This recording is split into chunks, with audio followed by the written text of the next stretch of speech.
Bismillahirrahmanirrahim. Assalamualaikum warahmatullahi wabarakatuh. Alhamdulillah, kita panjatkan puji syukur kita kepada Allah Subhanahu wa taala yang telah memberikan kita karunia nikmat iman. Kemudian Allah tambahkan nikmat iman tersebut, nikmat keamanan untuk negeri ini. Kemudian Allah tambahkan nikmat keamanan untuk negeri ini, yaitu nikmat kesehatan. Maka tiga unsur pokok nikmat tersebut harus kita syukuri kepada Allah Subhanahu wa taala. Yang mana ketika kita bersyukur pada tiga unsur pokok tersebut, la azidannakum, maka Allah Subhanahu wa taala akan tambah nikmat tersebut. Kemudian sholawat serta salam kita aturkan kepada hamba kekasihnya Muhammad bin Abdullah sallallahu alaihi wasallam. Semoga sholawat tersebut selalu tercurahkan kepada beliau, istri-istri beliau, dan orang-orang yang senantiasa berjalan di atas sunnahnya sampai hari kiamat kelak. Hadirin dan hadirat yang dirahmati oleh Allah Subhanahu wa taala. Ini berarti kita mulai ya sampai jam 7.15 ya. Ada isya ya. Kita akan mengkaji sebuah kitab yang mulia, sebuah kitab yang merupakan masterpiece, sebuah karya besar yang fenomenal dari Al-Imam An-Nawawi Asy-Syafi'i rahimahullahu ta'ala. Dan kita akan membahas terkait tentang sholat jamaah ya. Baik, sebelum kita memulai kajian kita pada malam hari ini, kita memohon kepada Allah Subhanahu wa taala agar Allah Subhanahu wa taala memberikan kita semua ilmu yang bermanfaat dan menjadikan apa yang kita pelajari pada malam hari ini adalah sesuatu yang bisa kita amalkan dan memberikan syafaat kita di hari kiamat kelak. An Abi Hurairah radhiyallahu anhu qala, dari Abu Hurairah semoga Allah Subhanahu wa taala meridhoinya, beliau mengatakan, Rasulullah sallallahu alaihi wasallam bersabda, "Shalatul rajuli fi jama'atin tazidu ala salatihi fi suqihi wa baitihi bid'an wa isyrina darajah." Salatnya seorang laki-laki berjamaah itu lebih baik daripada salat ia di rumahnya atau di pasar. Lebih baik 20-an derajat. Mengapa demikian? وَذَلِكَ أَنَّ أَحَدَهُمْ إِذَا تَوَضَّأَ فَأَحْسَنَ الْوُضُوءَ. Hal itu dikarenakan apabila salah seorang di antara kalian berwudu, kemudian menyempurnakan wudu, ثُمَّ أَتَى الْمَسْجِدِ, kemudian ia mendatangi masjid, لَا يُرِيدُ إِلَّا الصَّلَاةَ, ia tidak menginginkan pergi ke masjid kecuali untuk sholat, لَا يَنْهَزُهُ إِلَّا الصَّلَاةُ, tidak ada yang menggerakkan dia ke masjid kecuali sholat, lam yakhtu khutwatan illa rufi'a lahu biha darajah, maka tidaklah ia melangkah satu langkah kecuali Allah Subhanahu wa taala angkat satu derajat, wa hutta anhu biha khati'ah, dan dihapuskan satu kesalahan setiap langkah tersebut. Sampai kapan? Hatta yadkhulal masjid, sampai ia masuk masjid. Fa'idha dakhalal masjid, apabila ia telah masuk masjid, kana fis shalah, ia mendapatkan pahala seakan-akan dia dalam keadaan sholat. Syaratnya, maka natis sholatu hiya tahbisuh, selama yang menyebabkan dirinya berada di masjid adalah menunggu sholat. Wal malaikatu yusalluna ala ahadikum madama fi majlisihi alladhi shalla fihi, dan malaikat-malaikat Allah akan senantiasa memberikan sholawat selama ia masih berada di majlisnya. Kemudian malaikat itu berdoa Allahumma arhamhu, ya Allah rahmatilah dia. Allahumma gfir lahu, ya Allah ampuni dosanya. Allahumma tub alaih, ya Allah terimalah taubatnya. Ma lam yu'dhi fihi ma lam yuhdith fihi, selama ia tidak mengganggu jamaah yang lain dan ia tidak berhadas. Hadis riwayat Bukhari dan Muslim. Hadirin dan hadirat rahmati Allah Subhanahu wa taala. Hadis ini diriwayatkan oleh sahabat yang mulia Abu Hurairah radhiyallahu taala anhu. Di sini ada beberapa faedah yang sangat penting yang semoga kita dapat amalkan bersama. Yang pertama terkait pentingnya sholat. Pentingnya sholat. Dan bahwasanya sholat itu adalah ibadah yang paling afdol setelah la ilaha illallah. Setelah la ilaha illallah.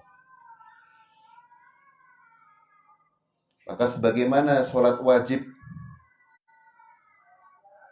adalah ibadah wajib yang paling mulia antara dirinya dan Allah Subhanahu wa taala, maka begitu juga ibadah sunnah yang paling afdal dan mulia.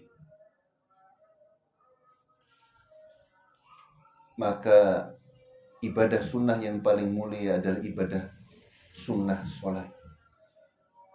Sholat malam.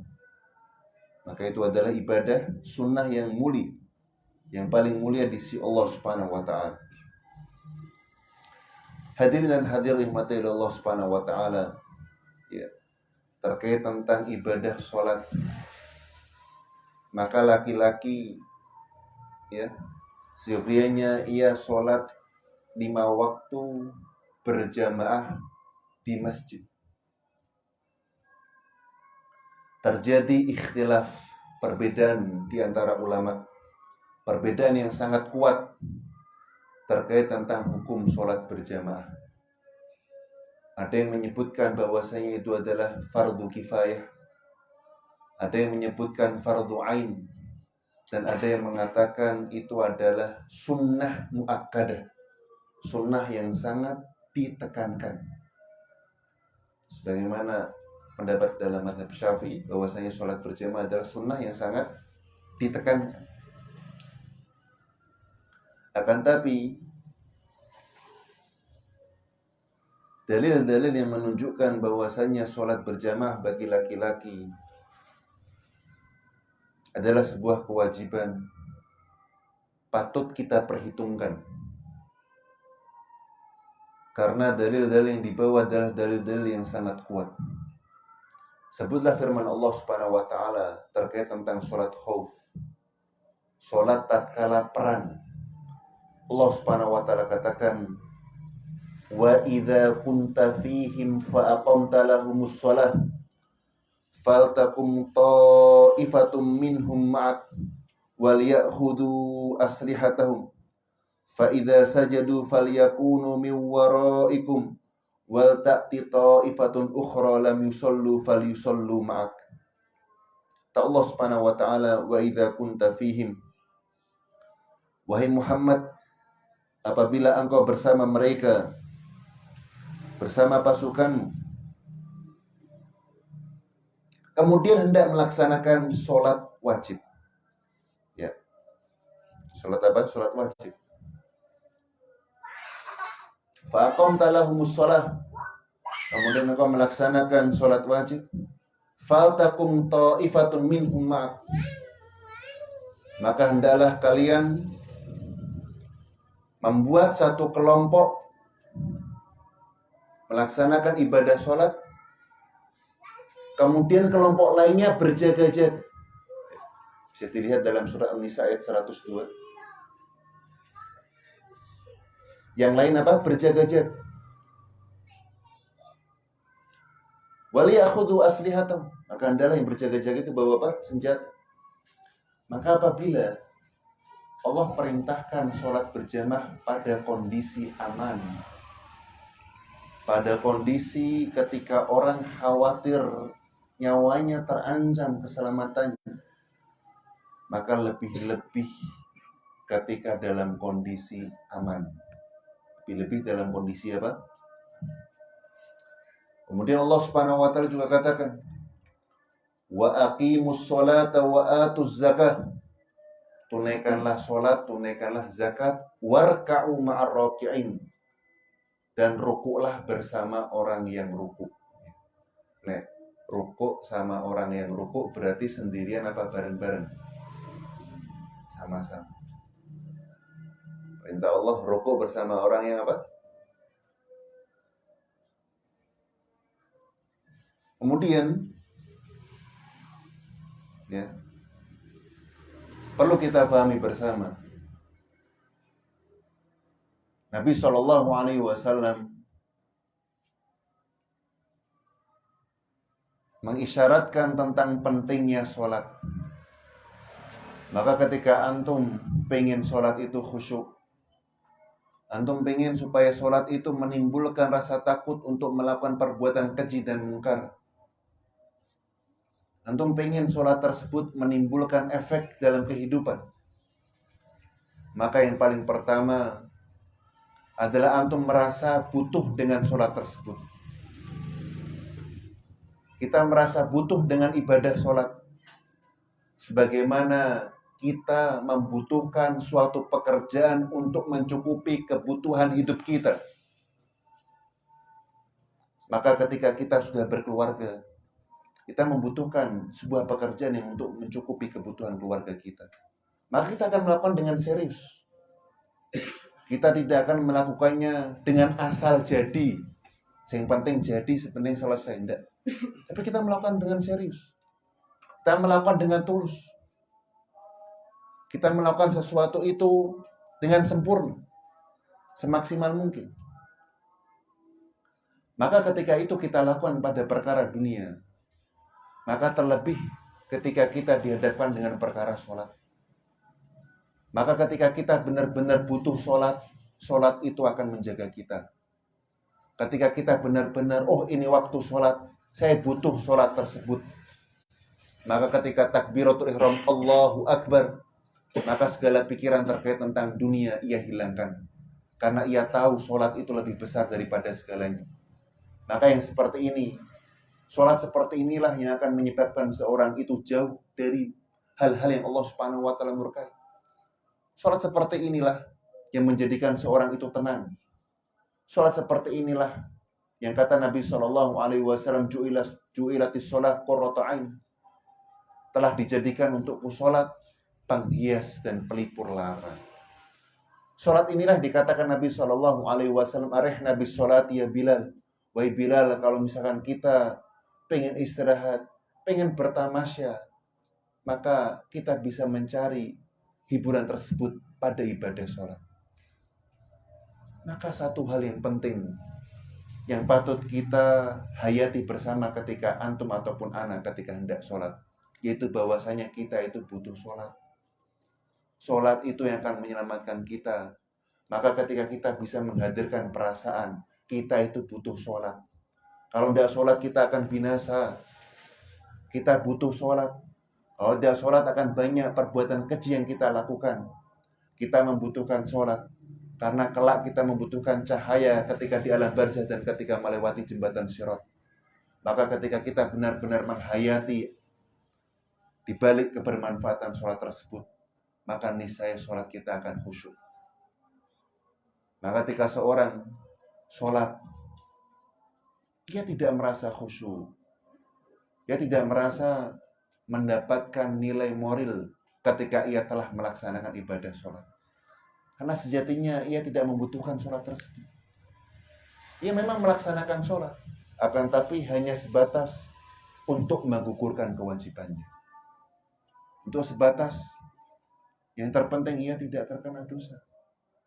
Maka marilah kita sama-sama menanamkan bahwasanya kita itu butuh sholat. Supaya kita mendapatkan kekhusyuan dalam ibadah sholat. Supaya kita mendapatkan kelezatan dalam ibadah sholat. Bukankah Nabi Shallallahu Alaihi Wasallam ketika beliau alaihi salatu wasallam sholat, beliau sampai kakinya bengkak. Betul apa enggak? Kakinya bengkak. Orang kalau tidak menikmati sholat, mana mungkin mau kakinya bengkak. Orang kalau tidak menikmati dan membutuhkan sholat, ia pasti akan kapok untuk mengulangi sholat yang membuat dirinya itu terluka ataupun cedera. Maka lihat Nabi Shallallahu Alaihi Wasallam begitu merasa butuhnya terhadap sholat, sampai tawarot kodamah, kakinya itu bengkak. Maka marilah kita hadirkan ya rasa bahwasanya kita itu butuh ngaji, kita itu butuh yang namanya sholat. Hadirkan perasaan itu supaya rasa khusyuk tersebut hadir ketika kita sholat, supaya ketika kita selesai sholat, alhamdulillah mendapatkan perasaan yang bisa memaknai daripada hasil ibadah sholat tersebut. Maka hadirin Allah Subhanahu wa taala muliakan, hadirkanlah ya bahwasanya kita itu butuh yang namanya sholat, melebihi kebutuhan kita terhadap makan dan minum dan yang lain.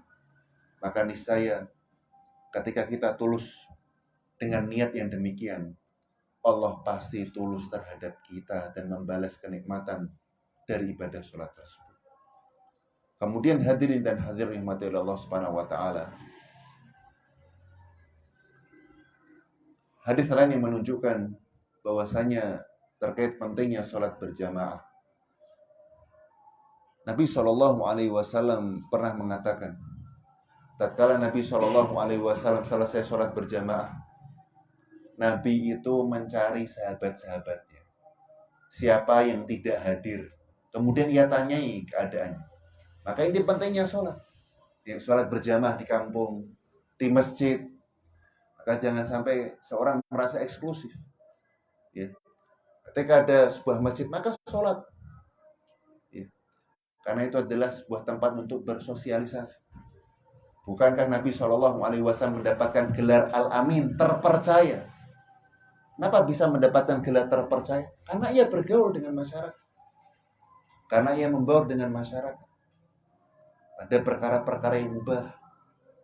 Maka ketika sholat berjamaah datang Nabi Shallallahu Alaihi Wasallam, ya, ketika selesai sholat, Nabi langsung menghadap jamaah, menghadap ke belakang, mencari siapa fulan dan fulan yang tidak hadir. Kemudian ia tanyakan keadaannya, betapa indah. Ya. Kalau fulan sakit, ya jenguk. Maka Nabi Shallallahu Alaihi Wasallam melihat berapa orang yang tidak melakukan ibadah sholat berjamaah. Kemudian Nabi Shallallahu Alaihi Wasallam katakan, laqad hamamtu an amura bihatabin fayuhtab.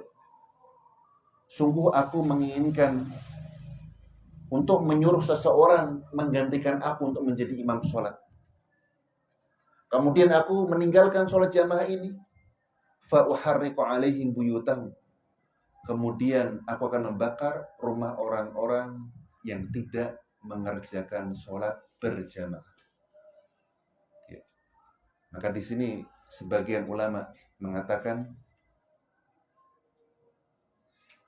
bahwasanya hukuman ya dibakar rumah, ya, itu menunjukkan bahwasanya itu adalah ibadah yang wajib. Ibadah yang apa? Wajib. Karena definisi dari wajib adalah ma yu'aqabu tarikuh, yaitu ketika orang yang meninggalkan ibadah tersebut, ia akan dihukum. Kemudian yang lainnya adalah sahabat Nabi Shallallahu Alaihi Wasallam Ibnu Ummi Maktum. Tatkala beliau radhiyallahu taala anhu meminta keringanan kepada Nabi Shallallahu Alaihi Wasallam an yurakhis fayusalliya fi baitih, supaya diberikan keringanan untuk sholat di rumah. Maka Nabi memberikan keringanan pertama kali, tidak apa-apa. Falamma walla, maka tatkala Ibnu Ummi Maktum berpaling, da'ahu, Nabi memanggilnya kemudian mengatakan, hal tasma'un nida'a bis sholat, apakah kau mendengar panggilan untuk sholat? Kemudian ia mengatakan, na'am fa'ajib, maka jawablah panggilan azan tersebut, yaitu mendatangi. Dan melalui perbuatan Nabi Shallallahu Alaihi Wasallam, ini makin menunjukkan bahwasanya Nabi itu membutuhkan yang namanya ibadah sholat berjamaah. Maka hadirkan di mana Nabi Shallallahu Alaihi Wasallam ya belum pernah meninggalkan sholat jamaah. Jadi ketika kita meneliti kembali sirah perjalanan Nabi Shallallahu Alaihi Wasallam, manusia mulia, Nabi itu terkadang meninggalkan suatu ibadah. Untuk apa? Supaya tidak disangka perkara itu wajib. Supaya tidak disangka perkara itu apa? Wajib.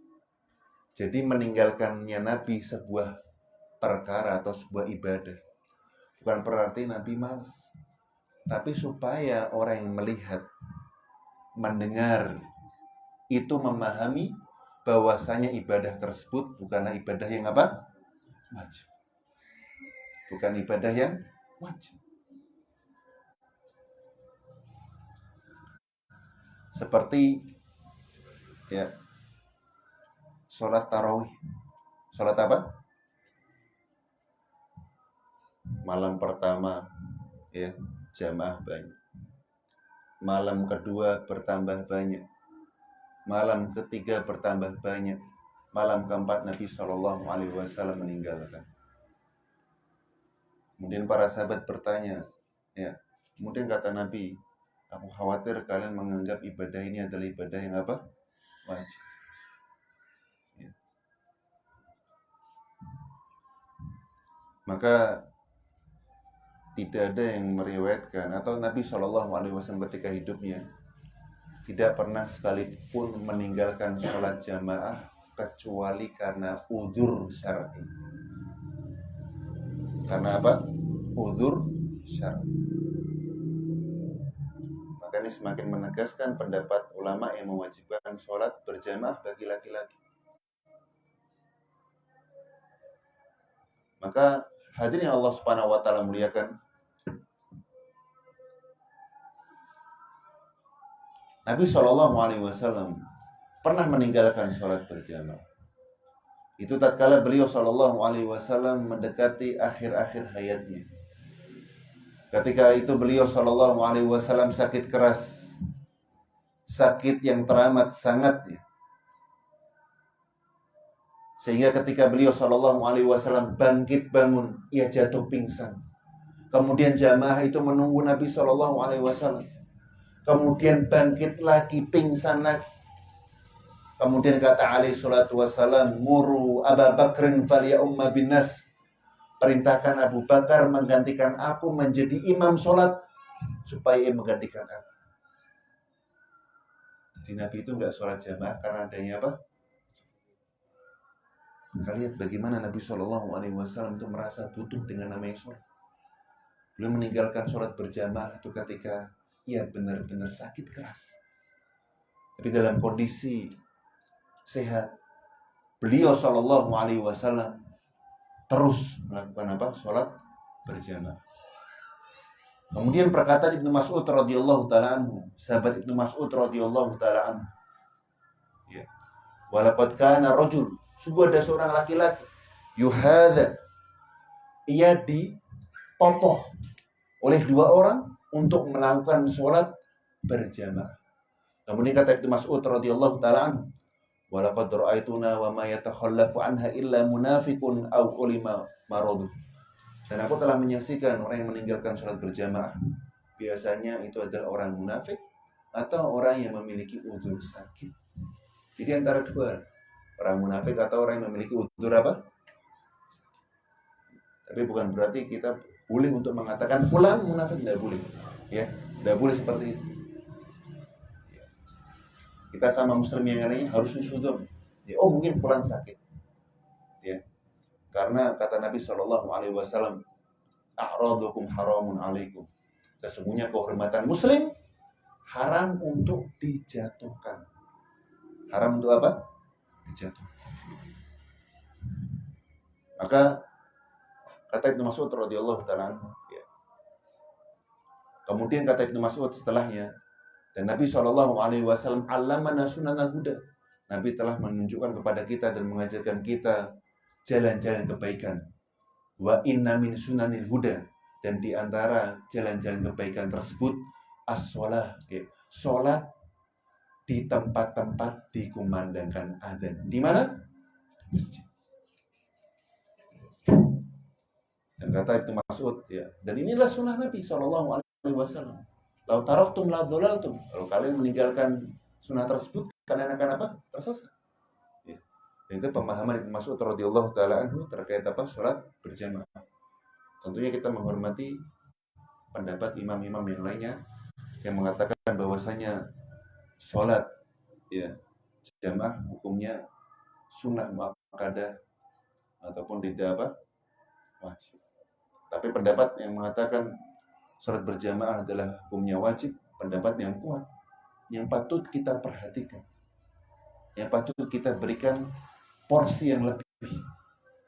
Ya, dan itu ada pemahaman Ibnu Mas'ud radhiyallahu taala anhu yang mana ketika beliau bersedekah 1 mud lebih baik daripada orang yang bersedekah 1 gunung Uhud emas. Ibnu Mas'ud radhiyallahu taala anhu. Hadirin dan hadirat rahmati Allah Subhanahu wa taala. Ya. Maka ketika kita melihat bagaimana pemahaman sahabat terkait sholat jamaah, maka supaya antum khusyuk sholat, hadirkan yang namanya kita itu butuh yang namanya sholat. Tiap kali ada masalah, sholat dulu, minta tolong sama Allah, baru pikirkan jalan keluar.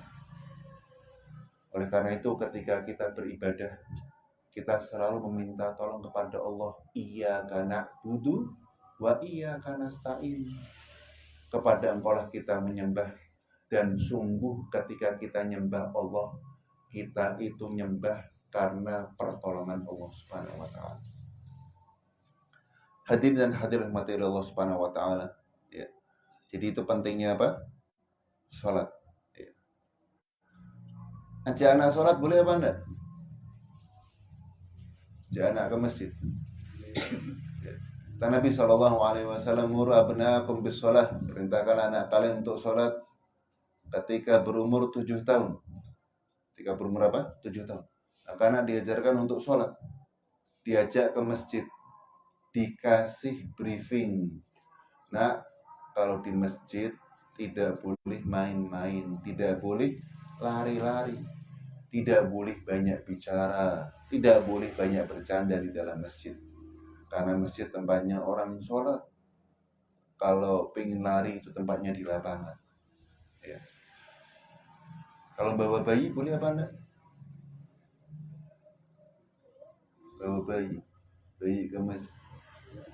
Bayinya ngompol Ustaz. Bayinya apa? Ngompol. Boleh dibawa ke masjid?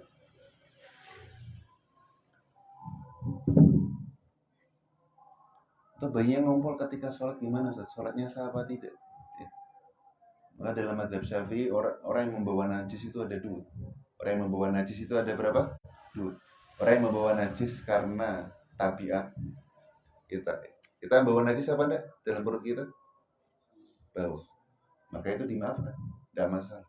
Yang kedua adalah membawa najis seperti misalkan dalam botol ini ada najis.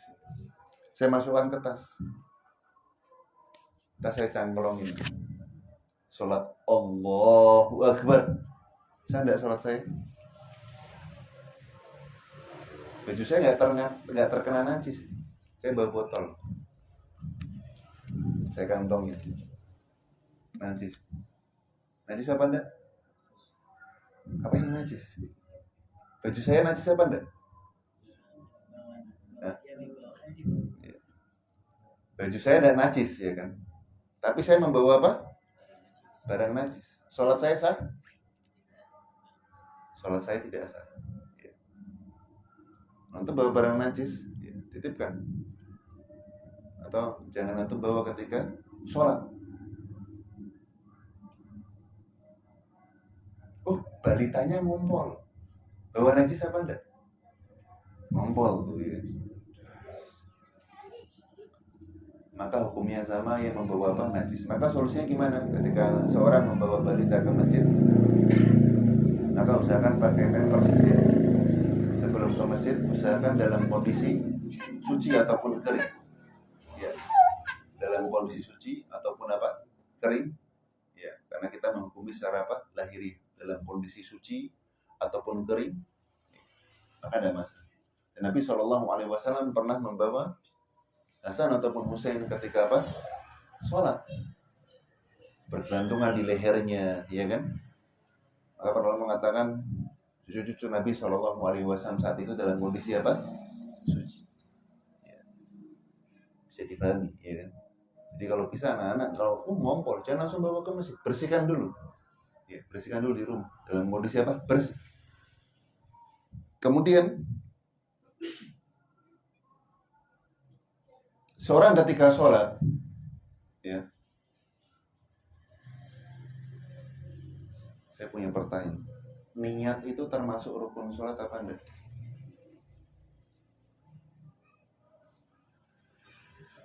Hah? Termasuk apa? Rukun sholat.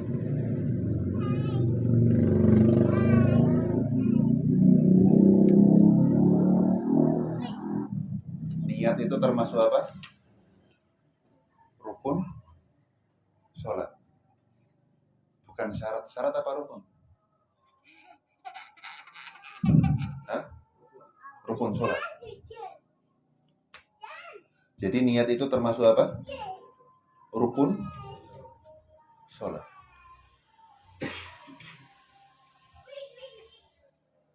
Ketika seorang mengucapkan usolli fardul maghribi, itu termasuk niat apa bukan? Hah? Itu termasuk melafalkan niat, dan itu bukan apa? Niat. Jadi itu termasuk muqaddimah dari apa? Niat. Jadi seorang ketika sholat, ketika ia takbiratul ihram, Allahu Akbar, dia harus jelas sholat apa yang sedang ia kerjakan. Jangan mentang-mentang, telat, Allahu Akbar. Yang penting imam sholat apa, saya ikut. Yang penting imam sholat apa, saya apa ikut. Sholatnya sah apa tidak? Tidak sah. Makanya salah ketika orang niat sholat, niatnya dari rumah, ya kan? Niatnya dari rumah. Dari rumah dia sudah apa? Niat apa? Sholat. Ini tidak apa-apa, tidak masalah. Tapi nanti ketika takbiratul ihram dia harus apa? Iya. Soalnya kalau niatnya dari rumah itu baru rencana, ya kan? Ketika perjalanan, ya, boleh jadi ke masjid, ya, ada yang manggil, Pak, tolong sini. Kenapa, Mas? Ditolong untuk pindahin lemari saya kasih 500.000. Oh ya siap, ya kan? Jadi ke masjid apa enggak? Jadi rencananya dari rumah, ya kan? Bukan niat. Ustaz, saya udah niat dari rumah, Ustaz. Dan niat apa? Mau sholat apa maghrib? Ketika takbiratul ihram, Allahu Akbar. Bingung sholat apa? Iya. Sholat apa? Tadi saya belum sholat apa? Zuhur. Sekarang imam sholat asar. Oh, berarti saya sholat zuhur, ya. Maka ini salah, keliru, ya kan? Dia mengatakan apa? Dia mengatakan niatnya dari apa? Rumah, kurang tepat sekali. Maka niat dalam mazhab Syafi'i iqtiran ma takbiratul ihram, harus bersamaan dengan apa? Takbiratul ihram. Maka definisi dari niat adalah qasdul fi'li al-muqtarin bil fi'l, menyengaja melakukan perbuatan. Menyengaja melakukan apa? Perbuatan. Ya. Jadi menyengaja melakukan apa? Perbuatan.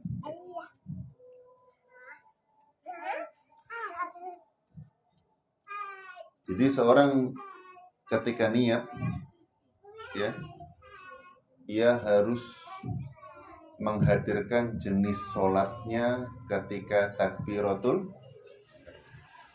Kalau sholat wajib, ia harus meyakini kewajibannya, harus menghadirkan jenis sholatnya itu apa. Ya. Ketika sholat sunnah itu pun demikian. Ya, ketika sholat sunnah juga demikian. Maka ia hadirkan apa? Maka ia hadirkan niat jenis sholat sunnah tersebut.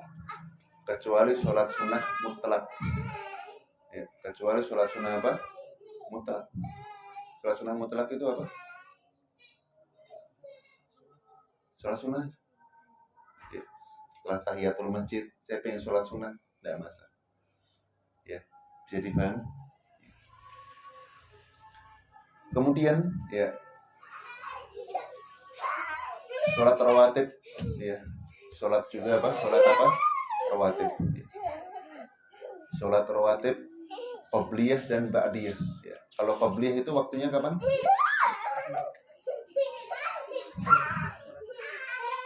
Mulainya kapan? Setelah adzan sampai sebelum iqamah. Saya misalkan di rumah, ya kan, ibu-ibu di rumah, ya. Sholat subuh ada adzannya, betul? Maka dia boleh melakukan sholat sunnah apa? Qabliyah. Maka dia boleh melakukan sholat sunnah apa? Qabliyah. Ya. Maka ketika qabliyah tersebut, kemudian datang imam, atau datang apa, muadzin, iqamat, ya. Iqamat. Maka yang di rumah ini masih boleh melakukan sholat sunnah qabliyah apa enggak? Hah? Masih boleh. Berarti batasnya iqamat apa bukan? Hah? Batasnya sholat wajib. Jadi sholat sunnah qabliyah dimulai dari adzan sampai habis waktu. Bisa dipahami? Habis waktu sholat tersebut. Ya. Sampai habis waktu sholat apa? Tapi kalau sholat sunnah ba'diyah dimulai kapan? Setelah sholat wajib sampai kapan? Habis sholat waktu. Ya, bisa dipahami ya. Jadi kalau yang di rumah, dengar iqamat, masih ini apa enggak? Ya masih, karena Anda belum melakukan apa? Sholat apa? Wajib. Ya. Itu terkait sholat sunnah rawatib. Ya. Dan sholat sunnah rawatib itu ada berapa? 10 atau 12. Ya. Itu sholat sunnah rawatib yang ditekankan. Apakah sebelum asar juga termasuk sholat sunnah rawatib? Sebelum asar itu termasuk sholat sunnah rawatib, tapi tidak ditekankan. Yang ditekankan itu 12 rakaat. Jadi kalau antum mau sholat sunnah rawatib sebelum asar, maksudnya adalah antara adzan dan iqamat, boleh apa enggak? Begitu juga sebelum isya atau qoblal maghrib, itu juga ada sholat sunnah rawatib qobliyah. Bisa dipahami. Jadi setiap ibadah wajib itu ada sholat sunnah qobliyah dan ba'diyah, kecuali ba'diyah asar dan ba'diyah subuh. Ya. Dan sholat sunnah rawatib itu ada yang muakkadat, yang 12 itu. Dan selain itu maka sholat sunnah rawatib yang tidak ditekankan. Ya, bisa dipahami? Jadi ketika orang sholat, ia harus menghadirkan apa? Jenis sholatnya. Adakah orang yang meniatkan jenis sholatnya tapi nggak melakukan jenis sholatnya, tapi sholatnya sah? Ada baca. Sholla wa ma nawa wa ma sholla. Dia sholat ini tapi nggak pernah meniatkan untuk sholat ini, sholatnya sah. Dia meniatkan sholat ini, tapi dia tidak melakukan ibadah sholat ini, tapi sholatnya sah. Sholat apa itu? Sholat apa? Sunnah mutlak dia harus meniatkan dari awal. Sholat sunnah. Jadi ada satu ibadah, sholat wa manawa. Ia sholat, ya, sholat ini, tapi nggak niat sholat ini, sholatnya sah. Nawa wa ma sholat, yang meniatkan ibadah sholat ini, tapi nggak melakukan sholat ini, sholat yang lain, tapi sholatnya sah. Apa itu? Tapi jangan ditiru. Jangan ditiru hadirin yang Allah muliakan ya. Ini sholatnya orang, ya dalam mazhab Syafi'i ini sholatnya orang yang ketinggalan sholat Jumat. Ya. Jadi ketika ia ketinggalan 2 rakaat, ya, imam sudah sujud di rakaat kedua. Sudah sujud di rakaat apa? Kedua. Sudah sujud di rakaat kedua. Atau imam sudah tahiyat akhir. Ya. Maka dia tidak mendapatkan apa? Sholat Jumat. Dia harus sholat apa? Zuhur berapa rakaat? 4 rakaat. Karena ia tidak mendapatkan 1 rakaat dari apa? Bersama imam. Kan tapi ketika dia datang niatnya sholat zuhur apa sholat Jumat? Sholat Jumat. Allahu Akbar. Niatnya sholat apa? Jumat. Ya, baru duduk sebentar, imamnya salam. Assalamualaikum. Assalamualaikum warahmatullahi. Apa yang dia lakukan? Berdiri. Berapa rakaat? 4 rakaat. Niat sholat Jumat, tapi bentuknya ibadah sholat apa? Zuhur. Ya. Nawa wa ma sholat. Dia meniatkan sholat Jumat, tapi tidak sholat Jumat. Sholat apa? Zuhur. Sholat wa ma nawa. Dia sholat zuhur, tapi tidak meniatkan sholat apa? Zuhur. Jadi itu yang perlu diperhatikan bersama.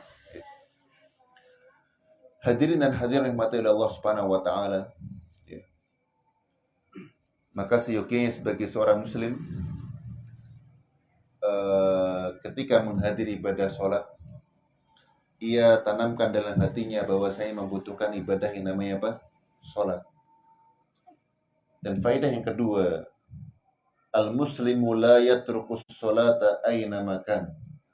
Seorang muslim tidak pernah meninggalkan sholat sekalipun dimanapun dia berada.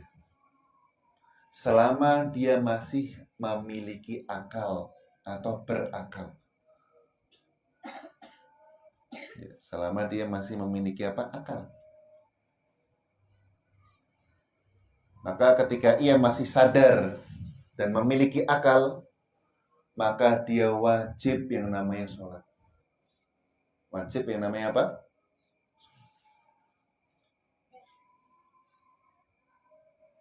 Maka ketika antum belajar sholat, rukun sholat yang pertama itu adalah niat. Kemudian yang kedua, berdiri. Betul apa enggak?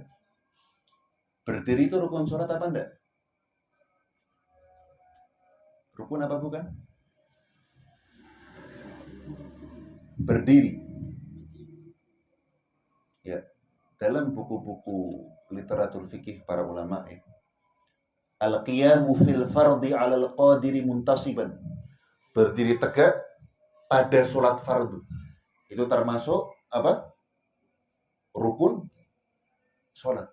Termasuk rukun apa? Sholat. Jadi kalau ada orang sholat zuhur tanpa udzur tiba-tiba duduk dia, batal apa enggak? Batal sholat. Batal. Di seorang ketika sholat, maka wajib ketika sholat fardu dia harus apa?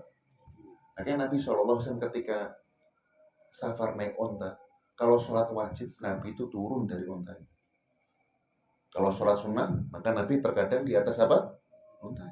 Tapi kalau sholat wajib, nah di sini para ulama mengambil kesimpulan bahwasanya sholat fardu harus apa? Harus berdiri. Kecuali memang tidak bisa berdiri, ya, karena keterbatasan fisiknya, maka tidak masalah. Tapi hukum asalnya adalah apa?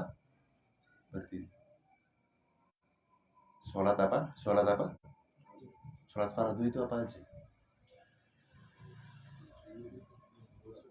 Hah? Sholat 5 waktu. Sholat 5 waktu. Subuh, zuhur, maghrib, asar. Apa lagi? Ada lagi enggak? Hah? Tidak ada. Tidak ada. Ada. Sholat Jumat dalam mazhab Syafi'i itu seperti sholat zuhur, kias. Makanya dalam mazhab Syafi'i, sholat Jumat itu punya qobliyah. Punya apa? Qobliyah. Tapi jumhur ulama ya tidak demikian. Selain itu apa? Selain sholat 5 waktu, sholat nadar. Sholat apa? Nadar. Jadi kalau orang bernadar, saya ketika sukses akan sholat 2 rakaat, maka hukum sholatnya menjadi apa? Fardu apa sunnah? Boleh nggak sholatnya duduk? Nggak boleh, harus apa? Berdiri. Ada lagi? Sholat apa yang fardu? Dalam mazhab Syafi'i, ya, sholat yang fardu yang ketiga adalah sholat jenazah. Fardu kifayah. Ya, jadi sholat jenazah boleh duduk apa enggak? Sholat tarawih boleh duduk? Sholat tarawih boleh duduk, tidak masalah. Karena hukumnya apa? Sunnah. Tapi ingat, orang yang sholat sunnah dalam kondisi duduk sedangkan dia mampu berdiri, ya yang mendapatkan pahala setengah. Pahalanya berapa? Setengah. Ya. Azan ya. Intah. Habis. Baik, kita cukupkan sampai sini. Ya, semoga Allah Subhanahu wa taala perkenankan kita untuk bertemu kembali ya, untuk membahas tentang keutamaan sholat ya, dalam hadis dari kitab Riyadhus Shalihin, dan semoga Allah Subhanahu wa taala memberikan kita keberkahan ilmu dan kebermanfaatan ilmu. Subhanakallahumma bihamdika asyhadu an la ilaha illa anta astaghfiruka wa atubu ilaik. Assalamualaikum warahmatullahi wabarakatuh.